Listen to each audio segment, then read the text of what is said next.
Глава 16. Ся Суанпан. Внизу двое парней сошлись в ближнем бою голыми руками. Один из них был толстый, но при этом показывал недюжинное самообладание и геркулесову силу. Это был старый знакомый Хань Ли Ван Депинг. Пухлое тело Вана обладало кулаками огромной силы, а каждый удар сопровождался громким воплем. За каждым ударом следовал сильный порыв ветра. Другой же боец больше походил на крысу. Он не собирался блокировать ни один из ударов, а вместо этого попросту уклонялся от них.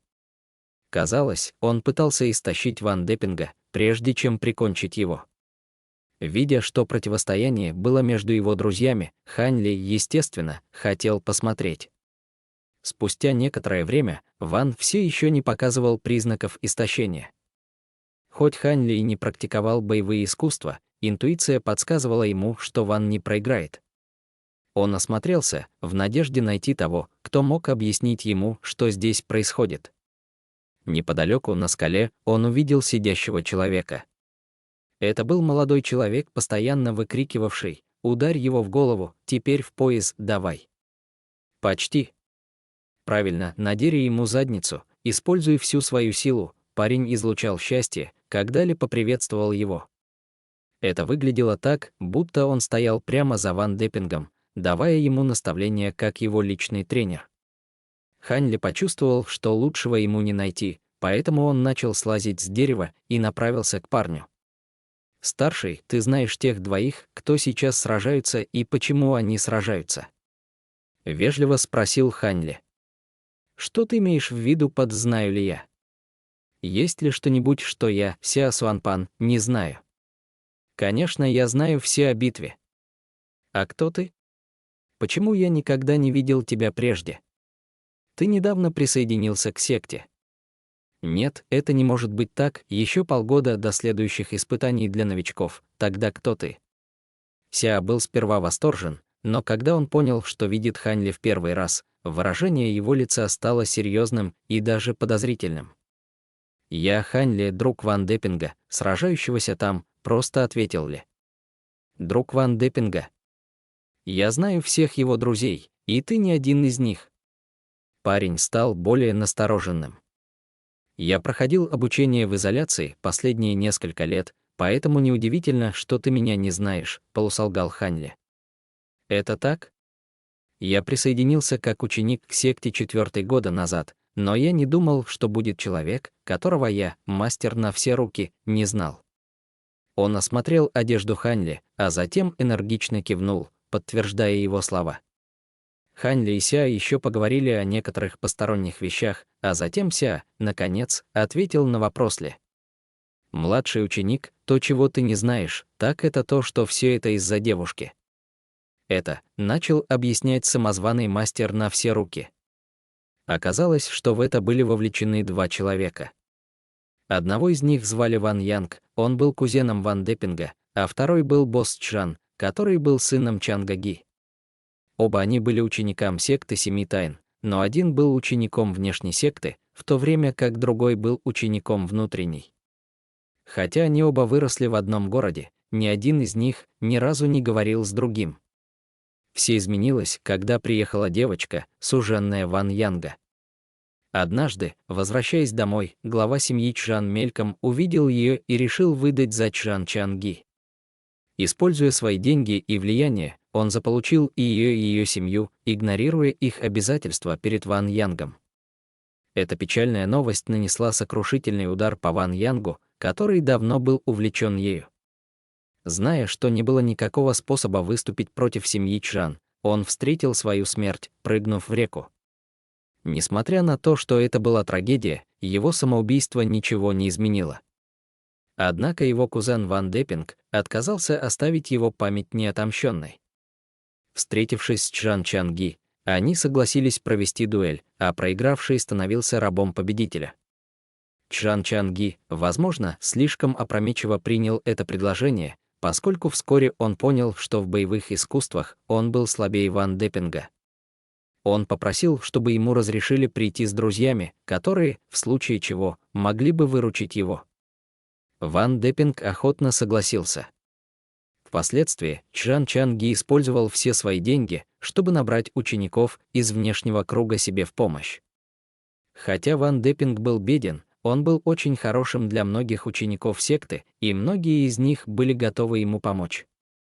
В результате многие прибыли, чтобы поддержать противоборствующие стороны. Враждебность была очень велика. Услышав это, Хань Ли понял, что конфликт стал слишком серьезным, чтобы обойтись без кровопролития. Неожиданно это переросло в новую идею. Ты также должен помочь Ван Депингу. Если они не будут соблюдать правила, то мы пойдем и будем бить молодых лордов до тех пор, пока они не обмочатся от страха.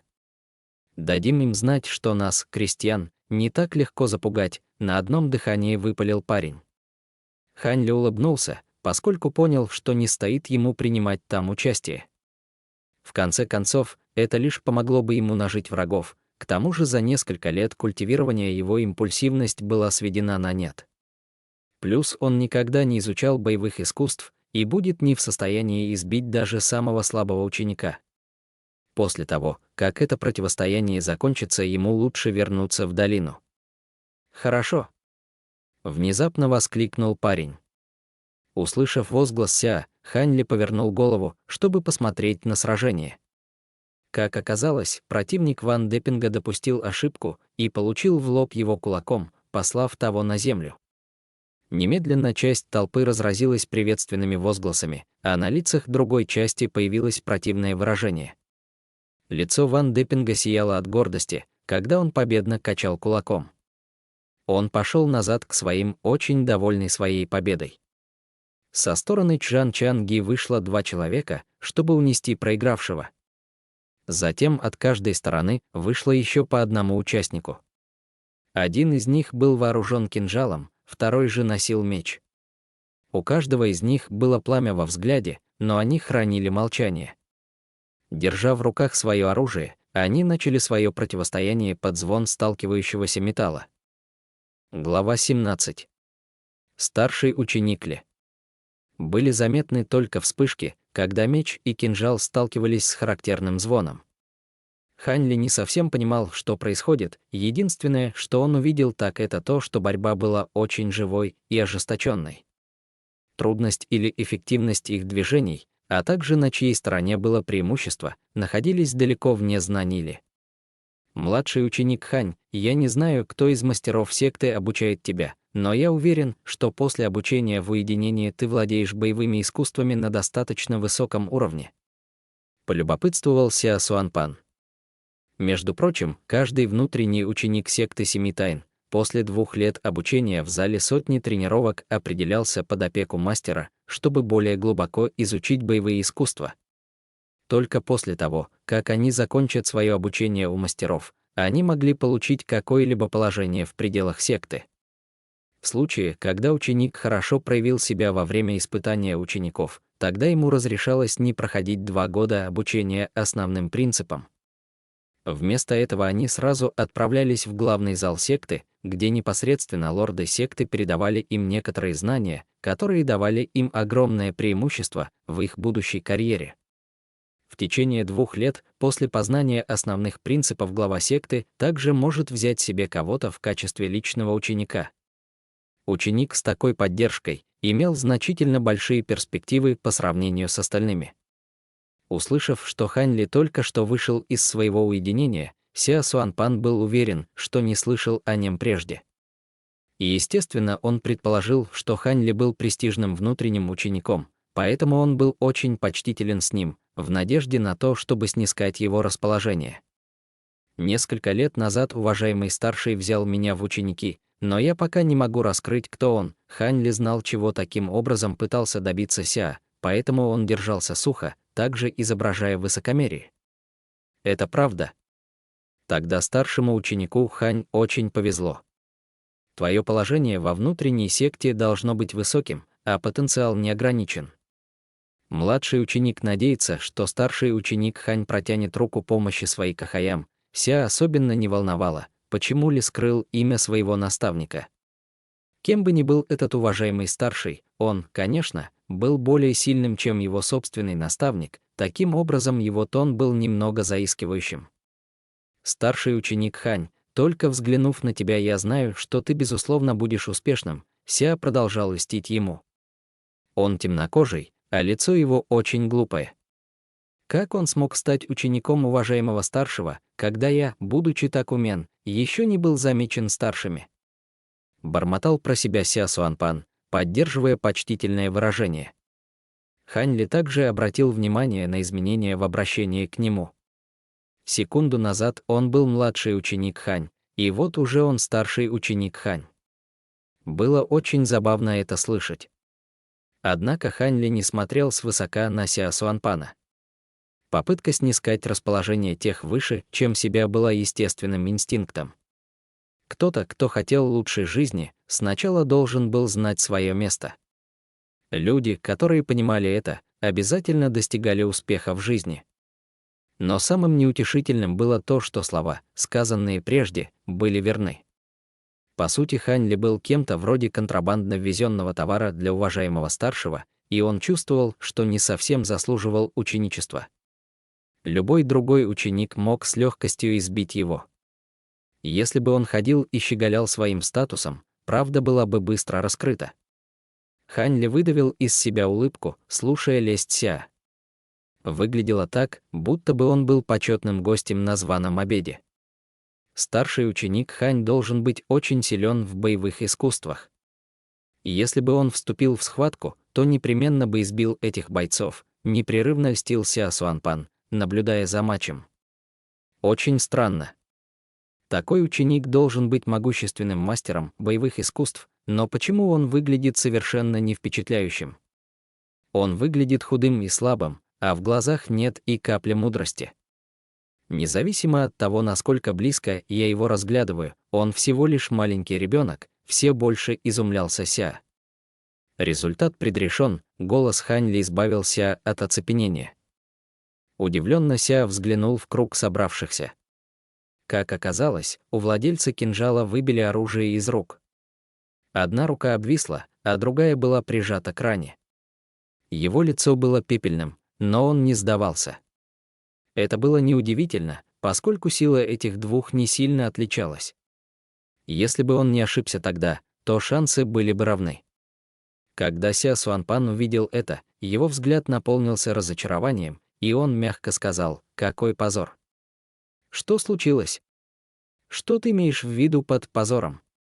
Хань Ли не заметил ничего примечательного, и ему не казалось, что что-то было не так.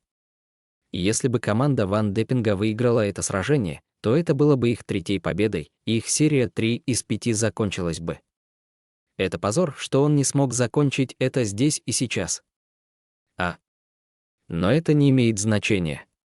Сейчас на стороне Ван Деппинга остался наш самый сильный ученик боевых искусств. Он использует стиль быстрого лезвия молнии, который в состоянии пробить даже металл. Ха-ха. Я приехал сюда именно с целью засвидетельствовать силу старшего ученика Ли. Независимо от того, кто выйдет со стороны Чжан Чанги, наша победа гарантирована. Ся Суанпан снова был уверен в победе, когда заговорил о старшем ученике Ли. «Так значит, это последний матч?» — спросил Хань Ли. Он задался вопросом, кто же этот старший ученик Ли. Казалось, что он действительно ничего не знал о ключевых фигурах секты. Лица членов противоположного лагеря омрачились. От них выступил парень, вооруженный саблей, который, не говоря ни слова, приблизился к центру круга и закрыл глаза. «Старший ученик Ли! Старший ученик Ли! Старший ученик Ли!» Наблюдая, как ученик подходит к кругу, все стали взволнованы, продолжая выкрикивать его имя. Каждый крик звучал все громче и громче, пока не слились в устойчивый гул. В данный момент не было никого, кто бы поддерживал кого-либо из соперников. Все просто выкрикивали имя Ли. Глава 18. Старший ученик Ли. Этот старший ученик Ли так знаменит. Откуда он? Изумленно спросил Хань Ли. Ты даже не знаешь старшего ученика Ли. Это потому, что я находился в изолированном обучении последние несколько лет. Да, я забыл о твоем уединении. Моя память действительно плоха, Я думал, что все в курсе, кто такой старший ученик Ли, и совсем забыл, что ты находился в изоляции, выпалил Сяо Суанпан, будто бы признавая свою ошибку. Ты же расскажешь мне о нем, не так ли? Конечно, старший ученик Хань. Все наше поколение прекрасно знает историю старшего ученика Ли. Сяо Суанпан наблюдал, как Чжан Чанги безуспешно пытался выставить кого-то в оппоненты старшему ученику Ли, в то время как Хань Ли был поражен тем, что у известного человека могла быть такая репутация. Старший ученик Хань, не подумайте, что Сяо Суанпан пытается хвастать, но это неудивительно, что я знаю об истории старшего ученика Ли. Ее знаю не только я, но и часть старшего поколения. Это началось, Сяо дрожал от волнения, когда начал рассказывать Хань Ли о свершениях старшего ученика Ли. Он говорил об этом с пеной у рта, будто бы рассказывал легенду о героических подвигах. Хань Ли показалось, что рассказы Сяо Суанпана обладали небольшим мифическим характером. Старший ученик Ли прибыл в секту 4 года назад, поэтому, естественно, он не относился к тому же поколению, что и Хань Ли. Тогда он не смог пройти и стал тайным учеником. Спустя полгода он был лучшим во всем, за что брался, и даже сам выступил против старших учеников. Он выиграл 30 поединков, полностью побив рекорд испытания, при этом заинтересовав нескольких влиятельных старших. Позже выяснилось, что его кости были всего лишь среднего качества, а это означало, что его рост будет ограничен. Его диагноз вызывал у всех только жалость, и ни один старший не хотел брать его в ученики. После 2 лет практики основных принципов, он все еще был членом секты, который практиковал стандартный стиль боевых искусств. Быстрое лезвие молнии была довольно распространенной техникой среди учеников среднего ранга в секте. Старший ученик Ли был легендарной личностью, но про него также говорили, что у него был мощный старт, но будет очень слабый конец. В конце концов, он мог полагаться лишь на стиль быстрого лезвия молний, таким образом, хвастаясь перед более впечатлительным старшим поколением. Недавно он занял 1-е место в турнире с 16 участниками, тем самым снова оказавшись в центре внимания. В каждом турнире старший ученик Ли был сильнейшим и несокрушимым. Мало того, что он всегда занимал высокие места, но он также был представителем младших учеников. В прошлогоднем соревновании он занял 3-е место среди старших учеников, которые тренировались в секте уже более 10 лет. Хотя он был более низкого ранга, он был сильнее, ему было 27 лет, а это значит, что был более опытным и зрелым, чем Хань Ли. Многие ученики считали, что будь у них такой же уровень внутренней ци, что у старшего ученика Ли, то получение 1-го места на турнире было бы простой задачей. Старший ученик Ли обладал репутацией, которая многим внушала страх, принимая участие во многих событиях, связанных с внешней сектой. Он также был знаменит и среди новых учеников, которые только-только начали практиковать боевые искусства. Среди мастеров боевых искусств он получил прозвище «Тигр Ли». Существовал слух, что ему даже позволили войти в зал 7 пустот, где он смог изучить более сакральные боевые искусства. После этого рассказа чувства Хань Ли изменились. Если то, что он услышал, было правдой, то этот старший ученик Ли был действительно тем, кем стоило восхищаться. В лагере Чжан Чанги, наконец, нашелся человек, который был готов выступить вперед. Этот ученик совсем не выглядел слабым. Странно, но вооружен он был Уруми.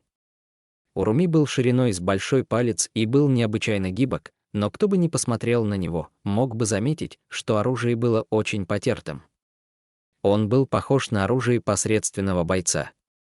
Когда старший ученик Ли ощутил присутствие своего противника, он поднял веки и явил всем цвет своих глаз. Внезапно он крикнул, сотрясая воздух, и показалось, будто рядом прогремел гром и оглушил всех поблизости. На человека перед ним также повлияла эта вибрация, и он выглядел напуганным. После крика лезвия его меча летало из стороны в сторону, следуя за цепью ударов. Мгновенно клинок, по-видимому, трансформировался еще в 9 лезвий, которые и привлекли оппонента. Этот человек был крайне бдителен и совсем не выглядел удивленным. Уруми плавал из стороны в сторону, тем самым создавая выглядевшую идеальной защиту. Кто он? Не мог не спросить Хань Ли.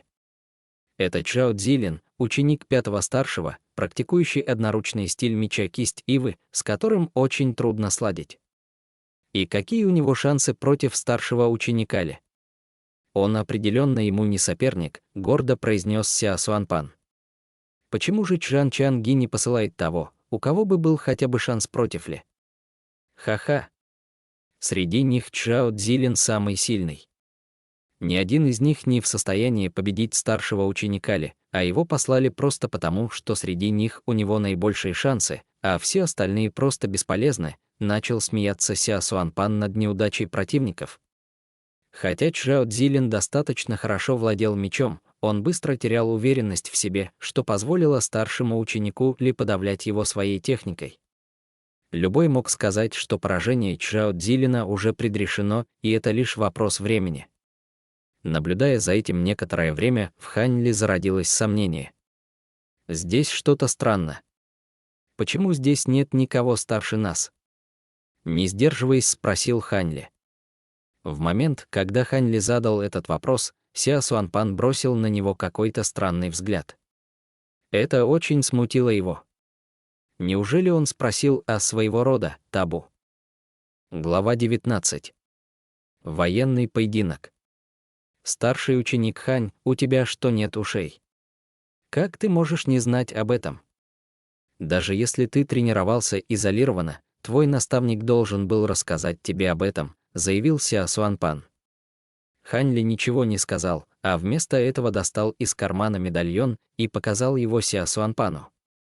Старший ученик Хань, в этом нет никакой необходимости. Конечно, это не может быть вашей ошибкой. Я с первого взгляда понял, что вы честный человек. Он быстро взглянул на медальон и рассмеялся. То есть, ты мне все же расскажешь? Хань Ли все еще волновал тот вопрос. Конечно, конечно. Черт, я почти оскорбил человека, сидящего передо мной. Сяо Суанпан очень волновался, а губы его дрожали. Но он взял себя в руки, а на лице появилось почтительное выражение. За последние несколько лет между сектой Семи Тайн и бандой одичавшего волка произошел ряд серьезных стычек. Ради контроля над процветающими городами две стороны часто сталкивались и теряли много рабочей силы. Поскольку банда одичавшего волка натренировала множество своих конокрадов, чтобы те стали пушечным мясом, то, когда они боролись в ближнем бою, смерти они не боялись. К тому же, когда они видели кровь, то становились еще злее. Хотя боевые навыки бойцов секты были выше, они вели себя более сдержанно. Таким образом, когда происходили столкновения, потери с обеих сторон были многочисленны, и у секты обычно их было больше. После нескольких таких стычек главы секты Семи Тайн больше не могли сидеть сложа руки. Они мобилизовали большинство учеников внутренней секты, поскольку следующая стычка была за участок, который необходимо было сохранить во что бы то ни стало. Кроме того, ученики должны были познать жестокость военного мира и набраться опыта. В итоге стычка закончилась победой секты Семи Тайн. Однако многие старшие ученики были мертвы либо ранены, а те, что были постарше, стали хромыми. Рассказывая это, Сяо Суанпан восхищенно вздыхал. Придя к пониманию, что такая стратегия была все еще неэффективна, глава секты сменил тактику. Из секты брали неопытных внутренних учеников, поручали им несколько незначительных заданий, чтобы те набрались опыта, а затем им позволялось вступать в смертельную схватку с бандой одичавшего волка. После перехода к этой тактике потери значительно снизились. Спустя 2 года ученикам позволили таким образом получать дипломы и зарабатывать свой статус. Таким образом, все взрослые ученики покинули секту, кто получать опыт, а кто сражаться против банды одичавшего волка. Единственные, кто остались в секте, были ее внешние ученики, которые должны были либо закончить свое обучение, либо были еще несовершеннолетними. Услышав это, Хань Ли понял, насколько бы отличалась его жизнь, если бы он стал учеником внешней секты. Бам! С громким звуком Уруми разрезал воздух. Чжао Цзилин перехватил его правой рукой. Он отступил на несколько шагов и сделал несколько глубоких вдохов. Сейчас он смотрел на клинок старшего ученика Ли, поскольку знал, что не сможет от него уклониться. Ему пришлось блокировать этот удар, он был поражен той силой, которая за ним скрывалась. Оружие вылетело у него из рук. Старший ученик Ли, похоже, вы не будете ко мне снисходительны. Поэтому младший ученик сдается, с трудом улыбнулся Чжао Цзилин. Вокруг зазвучали взволнованные возгласы. Старший ученик Ли очень талантлив. Какой потрясающий уровень владения мечом. Старший ученик Ли, дайте младшему брату пару уроков. Каждый голос не желал быть тише, чем другие, и поэтому крик становился все громче и громче, и вскоре все вокруг гремело от этих криков. Старший ученик Ли убрал свой полуторный меч, а на его лице проступил румянец. Было похоже, что он хотел о чем-то сказать, но вдруг его брови нахмурились, будто бы он вспомнил что-то. Он холодно сказал: «Прямо сейчас есть дела, которые требуют моего внимания. Я вынужден вас покинуть». Мало того, что его уровень владения клинком высок, его уклонения также превосходны, точно. Правильно. Отовсюду были слышны похвалы. Хань Ли нахмурился. Боевые навыки старшего ученика Ли были неплохи. Однако в нем скопилось сомнение, поскольку казалось, что старший ученик Ли был слишком вызывающим. Возможно, он повернулся и выдавил из себя улыбку. Он был никем по сравнению со сверстниками, хотя был очень проницателен и был более глубоким мыслителем. Он был не ребенком, а подростком. Его тренировки с напевом развили его ум далеко за уровень его возраста. Я тут кое-что понял. Тебя действительно зовут Сяо Суанпан. Хань бросил взгляд на своего компаньона. На самом деле меня зовут Чжин Данба. Однако, ученик Хань, меня также называют Сяо Суанпан, с гордостью ответил Сяо Суанпан. Если заболеешь или будешь ранен, приходи, и я осмотрю тебя.